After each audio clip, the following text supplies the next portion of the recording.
Hey, what's going on, everyone? Welcome again to another video where we are going to be talking about um, a little bit on the Quest 3.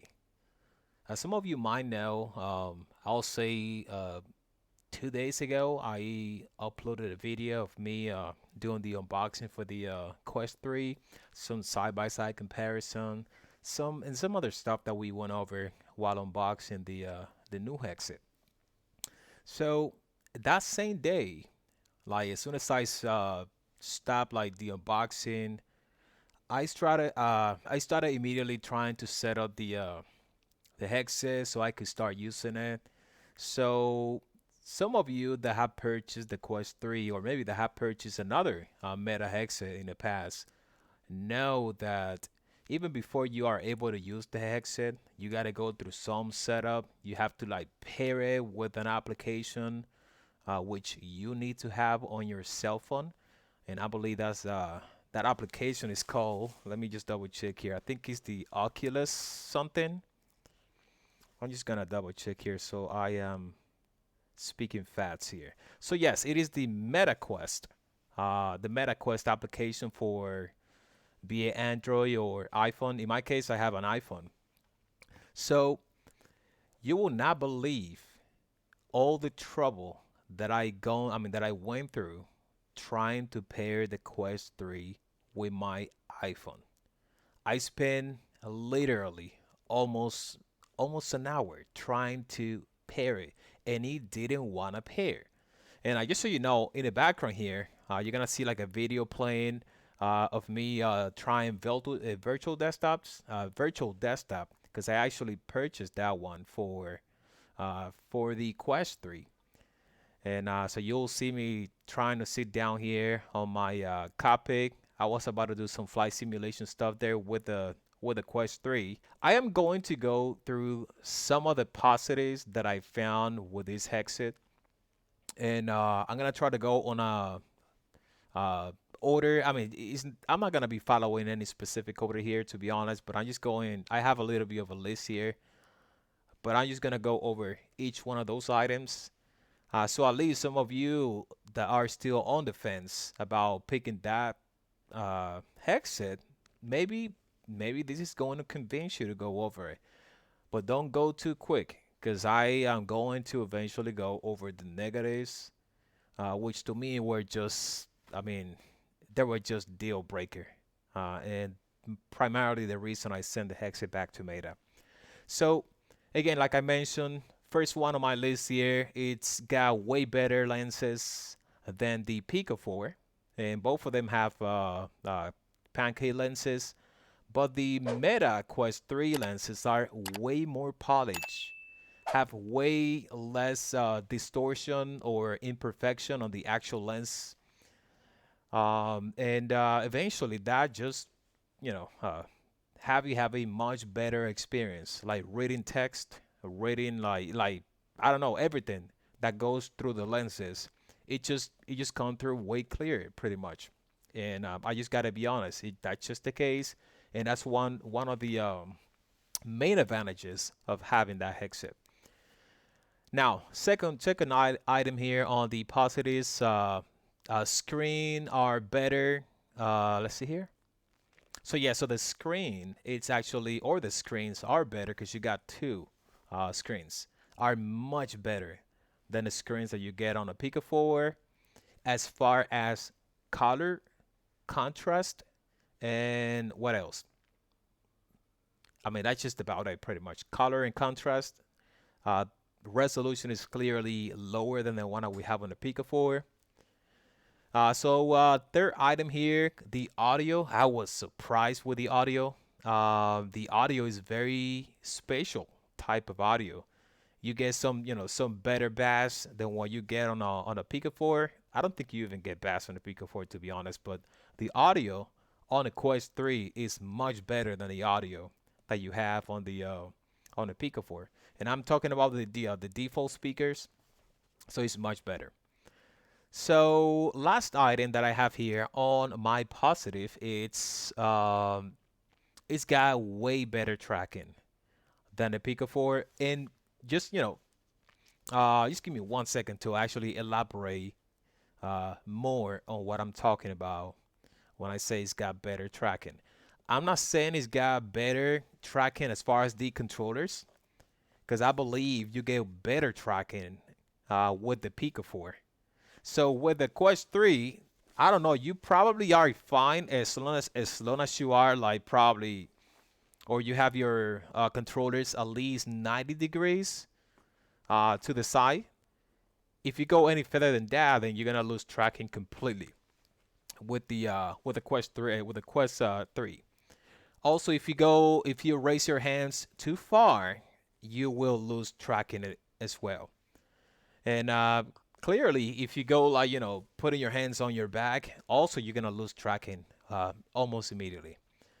With the Pico 4 though, you get way more the range as far as horizontal range with the controllers, just because of the way or the way that they went about the cameras that you have, the tracking cameras, which are more on the side.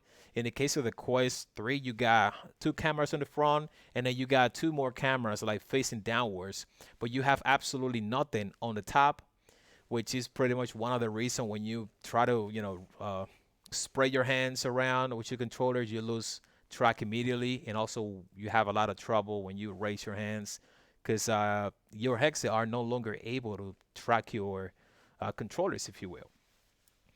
So, but what I am talking about as better tracking is more hand tracking. So hand tracking with the Quest 3 is way better than the hand tracking that we have with the Pico 4. I mean, damn, I think even the Quest 2 hand tracking are better than the Pico 4. The Pico 4 hand tracking are just horrible, and we got to be honest. I'm just kept trying to keep it honest here for you guys. So I am done with the positives. Now let's go over the reasons why I just couldn't keep up with the headset, and I decided to send it back to Meta. First one here was, for some reason, I don't know if some of you that have already purchased the headset have noticed this, but any menu like borders, especially for flight simulation. You know that when you are in flight simulation, you gotta be paying attention to a lot of displays, and everything has to be perfectly aligned for those pixels where they have those name or those text or whatever in the displays to be visible in a clear way. With the Quest 3, there's some weird aliasing going on. Like aliasing on the border of the menu, even when you are on the main world virtual environment of the Quest 3, you get all those aliasing. It's just so freaking insane. I don't know what the hell they were thinking. Uh, but I think the main reason this is happening is because the lenses are like, instead of being like perfectly horizontally aligned, they are like tilted upwards. And then you get like, I don't know, they are like this way. Instead of being that way, like aligned this way, perfectly aligned horizontally speaking, they put it like this way. And the problem with that is that you are pretty much tilting the display, and then whatever stuff that you have to display perfectly horizontally, now you have to like, put the whatever image has to like overlap between pixels that are not really horizontally aligned. So that is causing a lot of aliasing, and I think they did some sort of anti-aliasing to get around it, but it's just not good. It's just not good enough, and it's just bad. It is horrible, and I'm pretty sure those of you that haven't purchased the headset, whenever you purchase the headset, that's probably the first thing that you're gonna notice. Like as soon as you get into the virtual environment and you pull up the menu, you will notice those crazy aliasing, like all of the jagged lines oscillating. That's going to drive you crazy. Like if you are a VR enthusiast, this is going to drive you freaking nuts. And that happens not only on the virtual environment of the Quest 3, but on every single game, guys, that has anything that has to be perfectly displayed and it has to be perfectly aligned. You're gonna have to rely on those crazy aliasing they're doing. Now, the second problem, or negative pretty much on my list here, it's connection issues. For whatever reason, again, I think I've already talked about this. For whatever reason, there's some problem with the Quest 3 when you are trying to pair the headset initially with a phone, with a relatively new phone, be it an iPhone 11, 12, or whatever the case might be. You might have problems. I mean, you might encounter problems, and I've seen a lot of people on the internet having lots of problems with Sony cell phones, like the Xperia, all those type of new cell phones. I mean, there's some people that have not encountered this, but they may be on a different platform and a different cell phone type. But in my case, I was with my iPhone 11, and also I try out this other. This I believe this is this is another Samsung, but this is a newer one, a newer Samsung here, which I usually use for displaying like displays in flight simulation. I couldn't get it to work with that one. Like there's something wrong either with Bluetooth and Bluetooth on the Quest 3. There's just something funky there. And of course, I couldn't get it to work with my iPhone. And the only thing that worked was like this, I don't know, 10, 15-year-old cell phone right here. Just ridiculous. So you might have a lot of trouble. And in fact, I mean, I spent almost an hour trying to pair it with my cell phone. I performed a couple of factory reset, thinking it was a problem with my, I don't know, with the OS or whatever. And eventually, I was able to pair it with this crazy old Samsung cell phone here, Android cell phone. So, yeah, you're gonna have a lot of troubles, probably depending on the type of cell phone you have. So just keep an eye on those type of behavior. If you have like an older cell phone laying around, make sure you have it close by, so you can at least give it a try, just like I did with this Samsung here. Now, the other, and to me, this is the last negative, and this was just, guys, this was the deal breaker for me. Absolutely the deal breaker. There was no way for me to go around it. It was just so disappointed, and even to the point that I mean, if I kept using it, I might have ended up like sick or something. And it was how uncomfortable this headset is. And again, as you know, when I was doing the unboxing, I just bought I just bought the Quest 3. I didn't buy any other accessories. It was just the Quest 3, pretty much.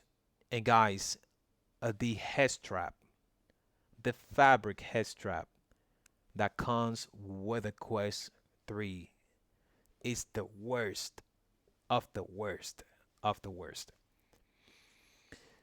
I don't know how to describe it, but when you put that thing on for more than 20 minutes, since you don't have any weight, like any hard strap with a rear battery to kind of like, create some center of gravity with a freaking headset on your head, the headset just kind of start to push down on the front because the whole thing, the whole base, it's just on the front, and then you got this fabric strap that has no way of counter measuring or countering the weight of the headset on the front. So it was just pushing on me, pushing on my cheeks, pushing on my nose, pushing on my eyebrows, and it was even worse when I was trying to use my glasses. It was pushing the glasses, and it was like almost building like a hold on my nose bridge. It was so uncomfortable, so uncomfortable, to the point that I started having migraines. And I'm talking, I was just with the headset on for less than 30 minutes. That was on my first attempt, right? Um, I tried to do a flight, but I could not. It was just so uncomfortable. I started having like pain on, the side on the right side of my face, and I noticed that one of the main problems was that for me to actually align the headset properly and have it not move so frequently, I had to tighten the straps in a way that secured the headset, but even still, it was still pushing down on my cheeks and my nose because it's just so heavy. It is heavy. It doesn't feel heavy when you have it like hand by hand, side by side with the Pico 4. The Pico 4 feels a little bit heavier, to be honest. But the problem is that the whole weight is actually on one side of your face, on the front of your face. You got nothing on the back. So, and I just somehow lost. Just give me 1 second. Let me put this thing here. Okay, so I was starting to feel even like blood circulation problem on my head because the straps were so tied up at some point at the beginning because that was the only way for me to secure the headset because it was just so freaking heavy. It is so freaking heavy on the front. So I spent like 30 minutes and I gave up. I could not do any testing. And I told you guys on my last video that I was going to do a lot of comparisons side by side with the Pico 4, but I just couldn't, guys. I tried my best that first night.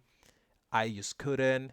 I had to put it down, go to bed, and then pretty much, I don't know, sleep off the pain that I had, the headache, the pain on my head. On the next day, I was even second guessing myself. I never felt that feeling about using any virtual reality headset, and I've had a Samsung Odyssey Plus. I've tried the HP River G2, the Pico 4. I tried for a very short time the Quest 2, which was horrible as well as far as weight is concerned. And but I actually tried it. It was not with the default straps, if I'm not mistaken. I think I had either a Bobo or something at that point because I bought it. I bought it used, secondhand, and it came with a aftermarket strap. But it was still heavy. But I've tried a couple of hexes so far, and this was the first time that I was like sitting here saying, "Okay, man, I want to try this headset again." But man, I was like second guessing myself. Do I want to put myself through that pain, through that headache that I had last night? And then eventually I said, okay, let me just try it again. And this is when I recorded the video that you guys are seeing in the background here. I don't know how long I spent with it, maybe 40 minutes total, if I'm not mistaken. And yeah, guys, I couldn't. I actually did a fly. I did a fly. It was incredible. And you will see this when this video goes live, the one that's playing on the background here. When that one goes live and you see my audio, I mean, you hear me talking there, I was just in so much pain. I was in so much pain so quick, not even 20 minutes through the gameplay here. I was in so much pain. I was just begging and begging for the flight to end, and it was just a kind of like a touch and go that I did. And I paid almost 600 euros for this headset.